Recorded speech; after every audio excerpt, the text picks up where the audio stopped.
All right, so my name is Alex Appleby. I'm a Libertarian candidate for District 9 for the U.S. House of Representatives. I'm also the Chair Pro Tem for San Joaquin County Libertarian Party, and I'm also on the Executive Committee of the Libertarian Party of California.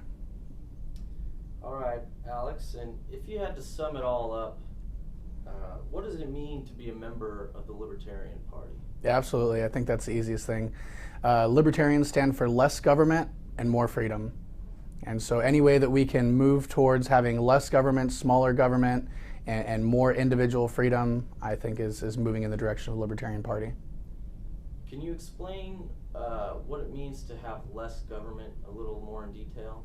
Sure. Less government would be less taxes. We'd have less regulations, less government oversight. If you look at a lot of the things like the water restrictions in California, we have huge water issues, right? Well, for the last over decade, we've spent millions and millions of dollars, at least $8 million, we've spent researching a site to put a new water facility, a dam, to build a new dam. And for over a decade, we've been doing nothing but research because of all the regulations, as opposed to hiring a private company to find out what's the best location and get it done. It could have been done a decade ago. According to a U.S. News survey, the top 5 issues Americans face in the 2016 election are the economy, Washington culture, healthcare, terrorism, and wealth to income distribution. What are the top issues the Libertarian Party sees Americans facing in 2016? Okay. And where do you guys stand on these issues? Yeah, I'd say some of the top issues are government transparency. You hear people like Senator Ron Paul and Rand Paul that want to audit the Fed and just have transparency, audit Congress, know what's going on in Congress. And so I think transparency is a really, really big issue, especially for the Libertarian Party. Another issue is taxation. I think that taxation is theft. And what I mean by that is when somebody forces you to give them money to give to somebody else, it's no longer charity. And so obviously our current infrastructure requires some form of taxation, but less taxation would be less theft. And so most of the Libertarian Party, I would say, stands for less taxation. Some of the Libertarian Party stands for no taxation. And I think that just, it depends on where you look in the party as far as how extreme somebody wants to be. And you see that in the other political parties too, where there are people that are really extreme in certain areas and others that are willing to compromise. Another area, gay marriage, I think, is definitely big on the radar right now. And Libertarian Party stands for stay out of my bedroom, stands for leave me alone. And they don't want the government involved in marriage, period. Whether it be gay marriage, straight marriage, just the government should not be involved in marriage. And people should have individual rights as individuals, not necessarily as a class of people. Like every individual has the same rights. And so that's something the Libertarian Party really fights for, is the right of every individual to choose to do what they want to do. Let's see, what would another one be?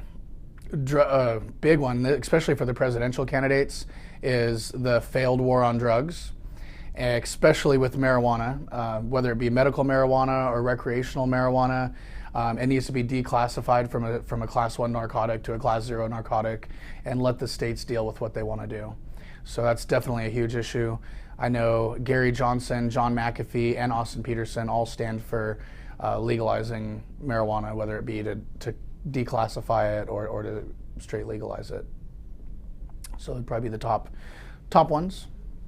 A recent Gallup poll showed 60% of Americans desire more choices to vote for.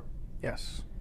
The Pew Research Center said about 1 in 10 Americans, or 11%, describe themselves as libertarian and know what the term means. That's great. Why is it so difficult to attract voters to vote third party, or more specifically, libertarian? I really think that the media has had a huge influence on the culture there. Obviously, the media is owned by 6 different corporations, so it's very small, the amount of ownership in media. So it's easy to control what media goes out and what doesn't go out. A perfect example of that would be the Senate debate that we just had here in Stockton recently at the University of the Pacific, where they excluded 29 candidates from debating. They had 5 candidates debate, and there are 34 candidates on the roster. And I understand you can't necessarily have 34 candidates on stage the whole time, but you can have every party represented, and they didn't even attempt to do that. There were no libertarians, no non-party preference, no Green Party. Nobody else was allowed at that debate. And I actually went to an open debate this weekend where we allowed all of the candidates, and it was interesting. The numbers, there were 8 Republicans, 5 Democrats, 3 non-party preference, 2 Libertarians, 1 Green Party.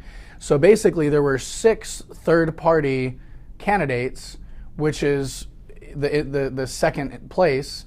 Of the candidates that actually showed up in person, we would have been the most as third parties in general. And so I think that now third-party candidates are starting to get more traction because of that.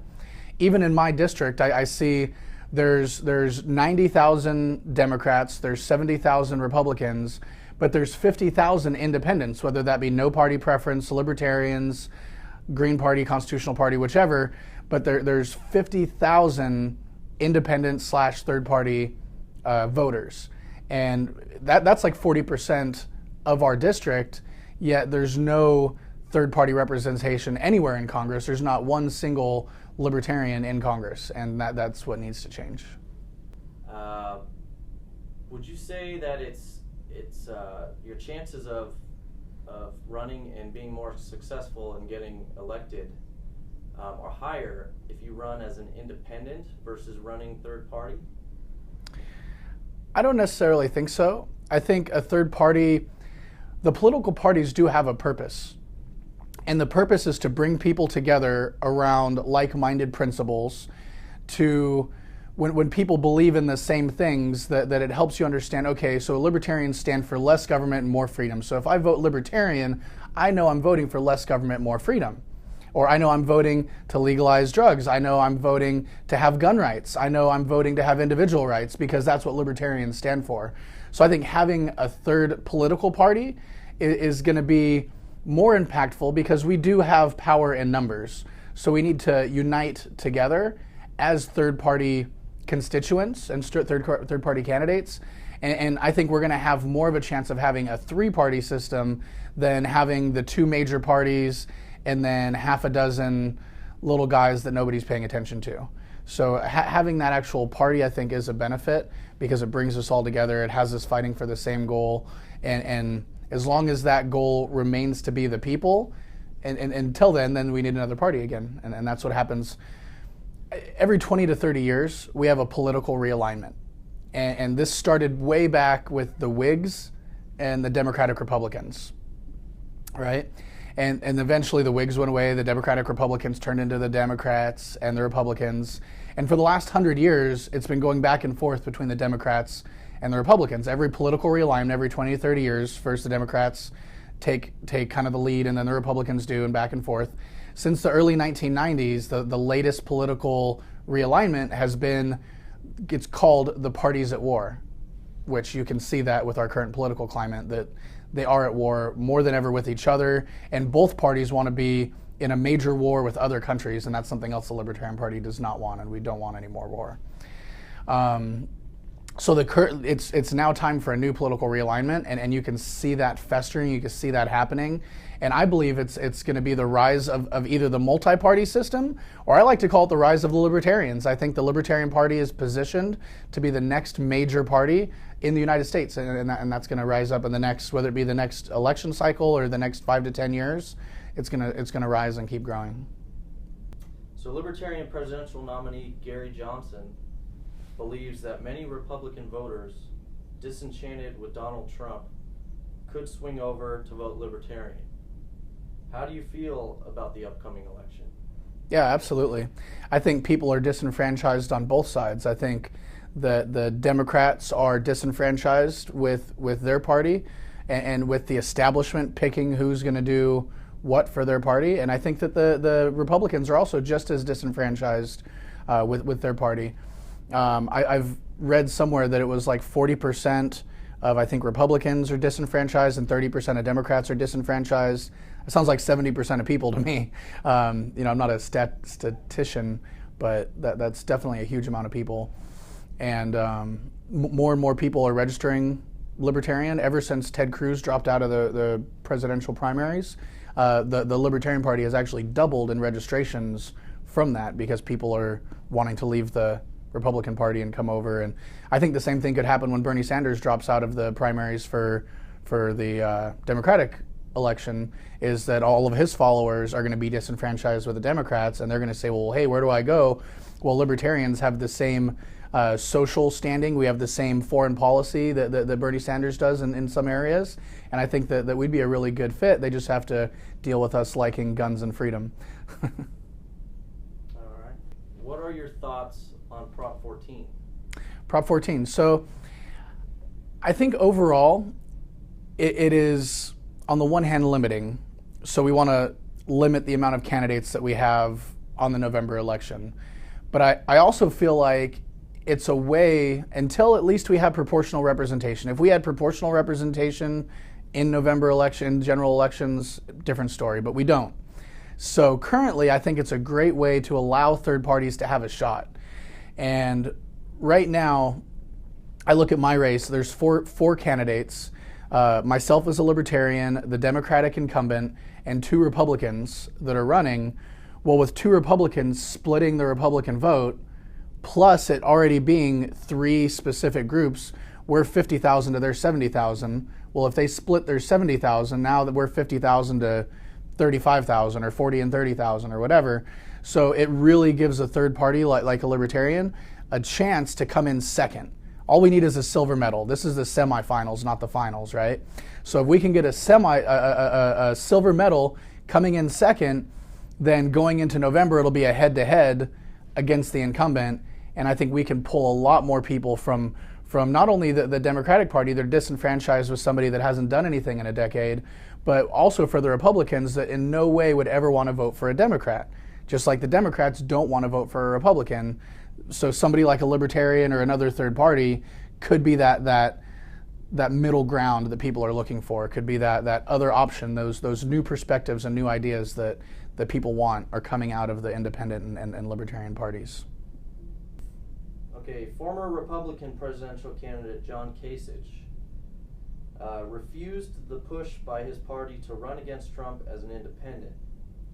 When asked about running for a third party, he stated, "I'm not going to do that. It just doesn't feel right. I don't think it's constructive. But a third party candidacy would be viewed as kind of a silly thing," he said. "I don't think it's appropriate." What is your reaction to his comments? Yeah, I think one thing is, as a Republican nominee, I'm pretty sure they all took an oath to kind of stand behind who the Republican nominee is going to be if it wasn't them. So on the one hand, it's an issue of integrity. So for him to say that he's not going to break his integrity, I think is probably a good thing. And so for him to run as a third party, I'd say that's probably true. For a third party candidate in general, I strongly disagree. I think more people are ready for a third party than ever before. We just had Gary Johnson polling, I think it was with CNN.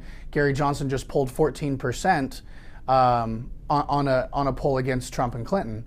And so this early on in the election, to have a third party candidate polling that high, I think is a real indicator that it is a serious time to start considering a third party, and whether that be a Libertarian or an independent. I think the thing with the Libertarian is that they're going to be able to have really more unity. So we're able to come together more. The Libertarians do believe in the same things as the Republicans and Democrats, just not all of the same things.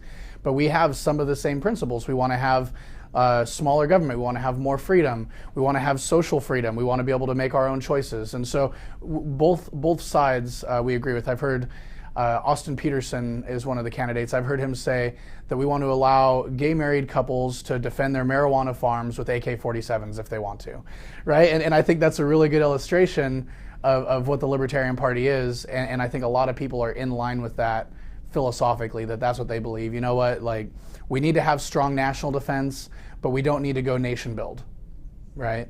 And so it's just a matter of people agree on that. So how does each state's Libertarian Party unify? How are you guys unified as one within the nation? Yeah.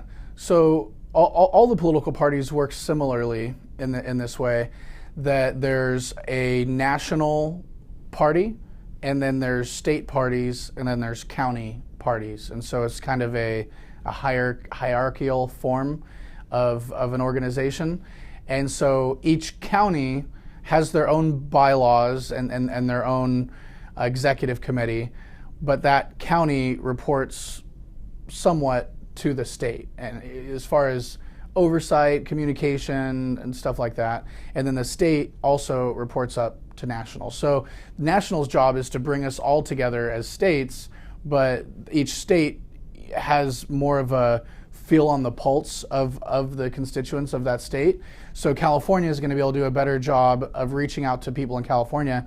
And even California, we're such a big state, we have a northern region and a southern region. We have a northern vice chair and a southern vice chair. And there's even arguments that it should be more than that. But even with that, we've got to have two different groups just because we're so large. There's some smaller states that a state party's great. I think there's some states right now that don't necessarily have a lot of activists in their state party, and they're still looking to grow. And a lot of that has been from restricted ballot access. So we've got to really campaign hard and pay a lot of money to get ballot access. Like in Oklahoma, for example, we just had to pay $60,000 in addition to the signatures that we had to get on the ballot. And I think it was like 30,000 signatures or something like that, and $60,000 just to have the Libertarian presidential candidate on the ballot. It's ridiculous. And so it's definitely a pay-to-play game, and that's horrible. And I think the National Party is right now even in the process of trying to find out how to best communicate with the states and how we can work together and stuff like that. So right now we're more of a bottom-up organization, at least the Libertarian Party is, than a top-down.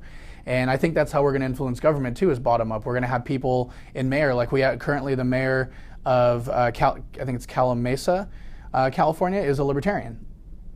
We have city council people down in Southern California that are Libertarians. And so starting at the city council and local level, working up to state assembly, state senate, and then U.S. Congress, U.S. Senate, and moving up. But it's going to start at the bottom. And we're going to start by having more candidates running for local offices and influencing local offices, which that'll then disseminate up into the national ranks, and we'll have more people from across the country being able to work together. And John McAfee has done a phenomenal job with his campaign of bringing people together also. And so that's something they've been doing really recently, is how can we work together as libertarians? How can we help get the message of liberty out to people? And so it's definitely been a good year. All right. So yeah, the Libertarian Party, like I said earlier, Libertarian Party stands for less government, more freedom. We're growing faster than any other third party out there, and we're the third largest party right now. And so if you want to get more involved with the Libertarian Party, you can go to lp.org, libertarianparty.org. And in California, you can go to LPC, for Libertarian Party of California.org. And you can either fill out a volunteer slip, you can join the party as a member. It costs $25 to actually be a dues-paying member of the state party. Same with the national, $25 to be a dues-paying member of the national party. And then those dues go towards getting people on the ballot, getting campaigns going, helping pay filing fees, and stuff like that. And so the more people we can get actively involved, and if it's not with money, it's, time is a huge commodity, and we definitely would love to have the help of people actively getting out there, talking to people, even just sharing our content on social media and helping us get viral and just getting more people aware. And one of the biggest things you said earlier is it's about knowledge. People don't have the knowledge, and they don't necessarily see us on major media outlets just yet. And that's something that we need to really just get the knowledge out there. And if media isn't going to do it, if the big six aren't going to do it, then let's do it ourselves. Let's do it through YouTube. Let's do it through other social networks. And people want to hear this message, and I think it's an easy message to share. Do you have a name of a Facebook group that you want to throw out there? Yeah, so Facebook group that I work with is the Libertarian Party of San Joaquin County, also Central Valley Libertarians. You can go to Libertarian Party of California, lots of different Facebook groups to follow. And I would just go on Facebook and search Libertarian. You're going to find a dozen different groups to follow. And I'd say follow them all, and then the ones that you think you don't like, just leave them. You know, there's some that are more satire or just want to put up funny memes, and that's cool, but even I get tired of some of those eventually.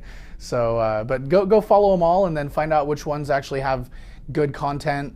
The Libertarian Party of California tries to keep it moderated to just, you know, good content and not satire, and don't let just anybody post on there. So we want to have relevant content.